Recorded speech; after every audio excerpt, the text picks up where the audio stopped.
बंधुओं, रुक्मणी कौन है? रुक्मणी लक्ष्मी है और श्री कृष्ण नारायण है।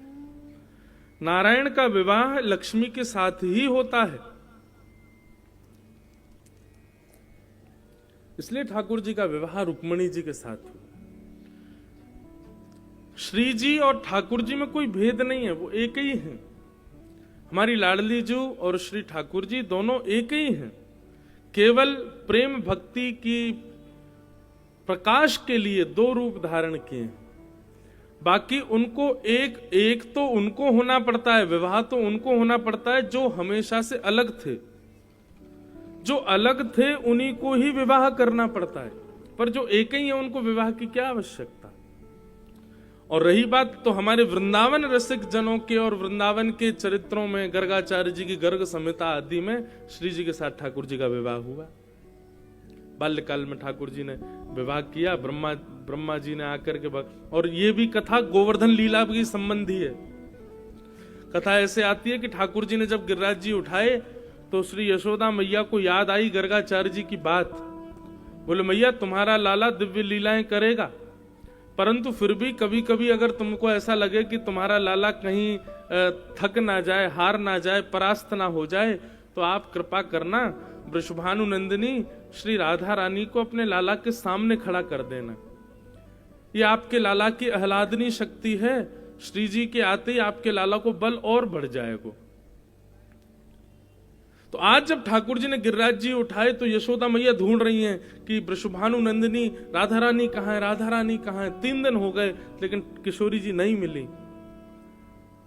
ठाकुर जी के चरणों में घी की मालिश कर रही हैं यशोदा मैया, चिंता कर रही हैं, पतो ना ये वृषभानु जी की लाली कहाँ चली गई है, कहीं मेरे लाला को बल कम नहीं पड़ जाए। तभी रात्रि का समय, ब्रजवासी कुछ सो गए थे, कुछ जागे थे, कुछ कीर्तन जागरण कर रहे थे, ठाकुर जी खड़े हैं ऐसे। तभी यशोदा मैया ने उस शिला के पीछे जाकर के देखा जहां ठाकुर जी खड़े थे, तो देखा किशोरी जी भ्रगुटी टेढ़ी करके वहीं 3 दिन से बैठी हैं, अपलक नेत्रों से गिरिराज जी को देख रही हैं और श्री जी के नेत्रों के तेज पर ही गिरिराज जी टिके। ये लीला जब हुई तो सब ब्रजवासियों ने जब ये दृश्य देखा तो गिरिराज जी के पुनर्विराजमान के बाद ब्रजवासियों ने नंद बाबा और वृषभानु जी से कही, बोले कि तुम्हारे ये दोनों जो बालक है ना, ये बालक नहीं है, ये कोई देवता हैं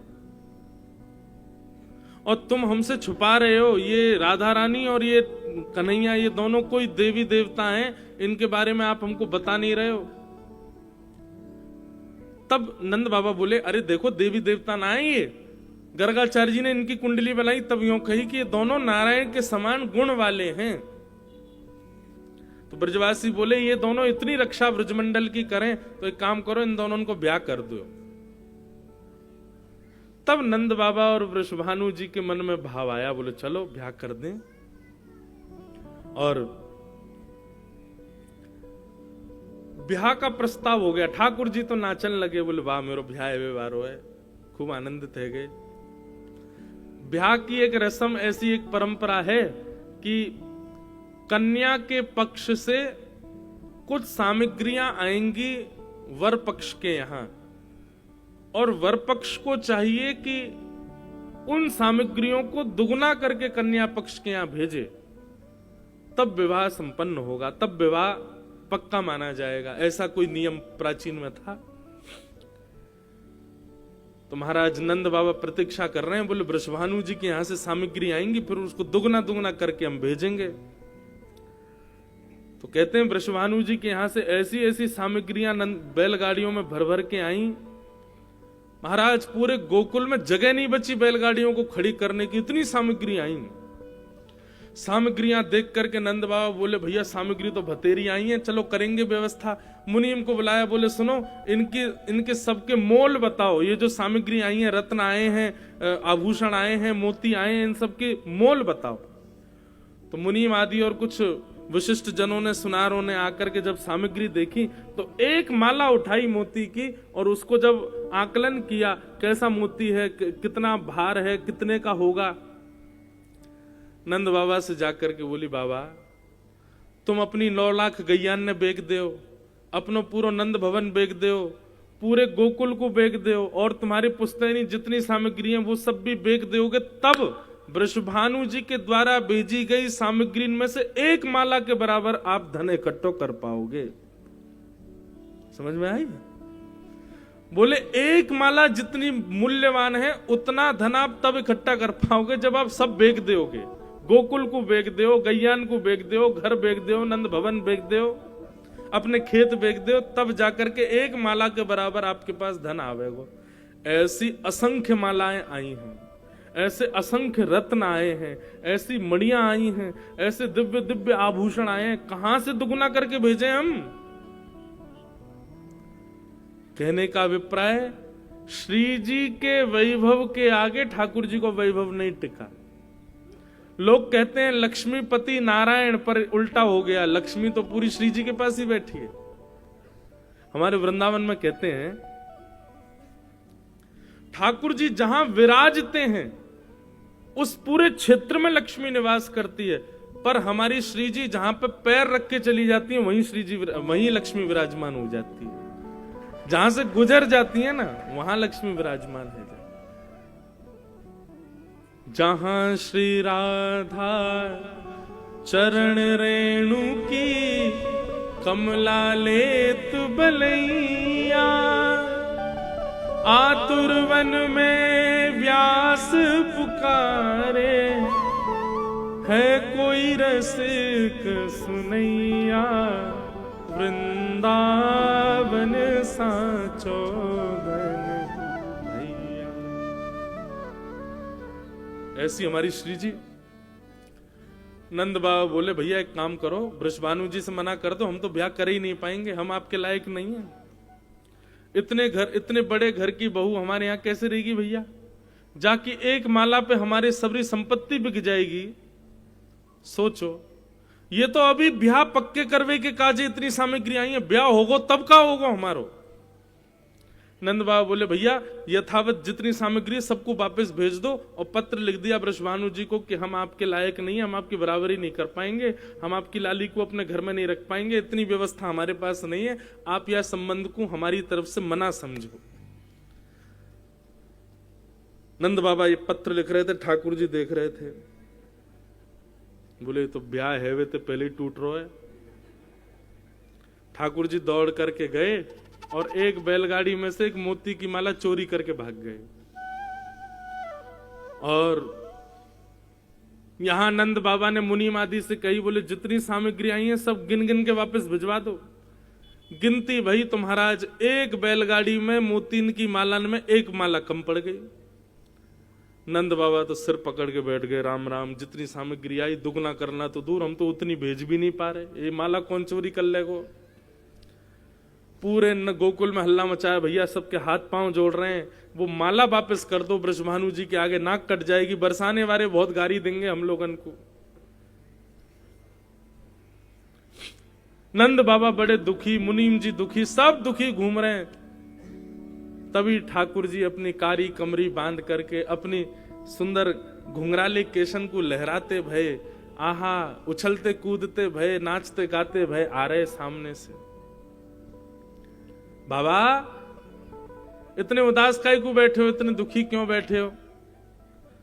नंद बाबा बोले लाला तेरो ब्याह व्यवहार हो, इतनी सारी सामग्री आई, हमें दुगनों करके भेजनो, हम तो पूरी पूरी यही ना भेज पा रहे, जन कौन सा निगोरो यहाँ में तो चोरी करके ले गो कछु। बोले कहा चोरी है को? बोले कोई मोतीन की माला ले गयो यहाँ में थे। ठाकुर जी बोले अरे वो तो मैं लेके गयो बाबा। बोले तू कहां ले गयो, काय को ले गयो, कहां है मोती, जल्दी लाके दे। ठाकुर जी बोले बाबा मैंने यो सोची कि आप गेहूं की बुवाई करो, चनान की बुवाई करो, खेतन में बढ़िया जाके बीज लगा दिए तो ऐसी फसल है जाए, दुगनों तिगनों है करके हमारे पास आ जाए। हमने सोची कि भैया हमारे पास रत्न नहीं है, तो मैंने रत्न जाकर के खेत में बो दिए, उनमें वृक्ष आ जाएगा, वृक्षन में फल के रूप में मणि लगेंगी, मोती लगेंगे, तो हम पे दुगनो हो जाएगा, और दुगनो करके आप वृषभानु जी को भेज दो, मेरा ब्याह करा दियो श्री जी ते, मेरा ब्याह मत तोड़वाओ बाबा। नंद बाबा बोले अरे लाला बाबड़े, ये रत्न को बोवे थे, अगर रत्न हैवे लग जाते तो पूरी दुनिया करोड़पति है जाती। जल्दी चल मुझको दिखाते न कहां बोए।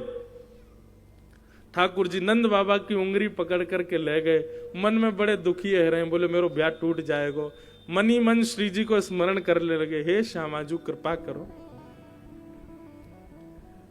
जैसे ही नंद बाबा को लेकर के खेत में गए तो कहा, देखो जितने मोती बोए उन मोतीन में से दिव्य दिव्य वृक्ष प्रकट भये, और हर वृक्ष में मणि लगी हैं, रत्न लगे हैं, हीरा लगे हैं, सुंदर सुंदर आभूषण लगे हैं। जहां तक दृष्टि जा रही है वहां वृक्षन में मणि रत्न आदि थे, सब आच्छादित। नंद बाबा के तो नेत्रन में आंसू आ गए। बोले लाला जी कहा भय हो? बोले बाबा आप देरी मत करो, जल्दी जल्दी तोड़ तोड़ करके इनको दुगनी दुगनी बैलगाड़ी में धर के भिजवाओ, मेरो ब्याह कराओ, मेरो श्री जी के साथ में ब्याह कराओ।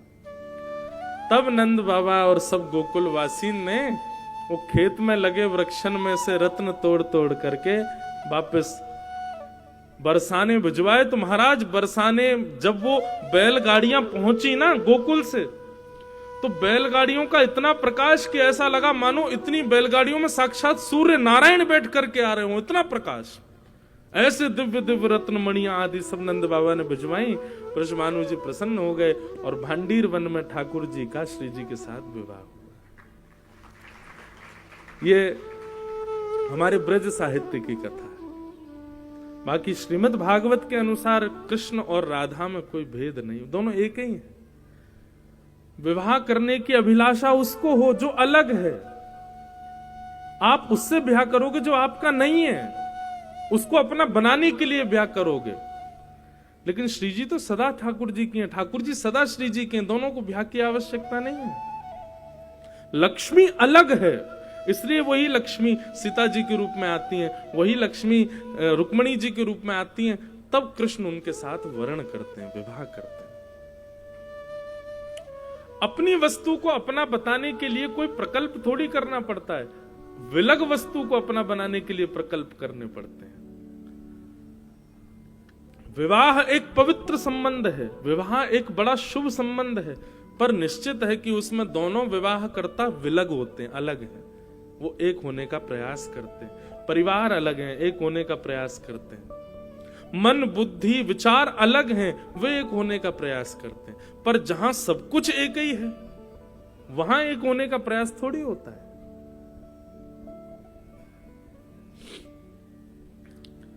इसलिए भगवान श्री कृष्ण का विवाह रुक्मणी जी के साथ हुआ, लक्ष्मी के साथ हुआ। भगवान ने रुक्मणी जी के साथ विवाह किया। आगे फिर यहां पर सेमंतक उपाख्यान आता है। इसी सेमंतक उपाख्यान में भगवान के 4 विवाह हो गए। पहला विवाह रुक्मणी जी से, दूसरा विवाह जाम्बती से, तीसरा विवाह सत्यभामा से, चौथा विवाह भगवान का यमुना कालिंदी से। सेमंतक उपाख्यान है, बहुत सुंदर उपाख्यान है, पर बहुत बड़ा हो जाता है, इसलिए हम थोड़ा सूक्ष्म में इसको, अब सूक्ष्म है ही नहीं, इसको सुनाएंगे तो पूरा ही सुनाना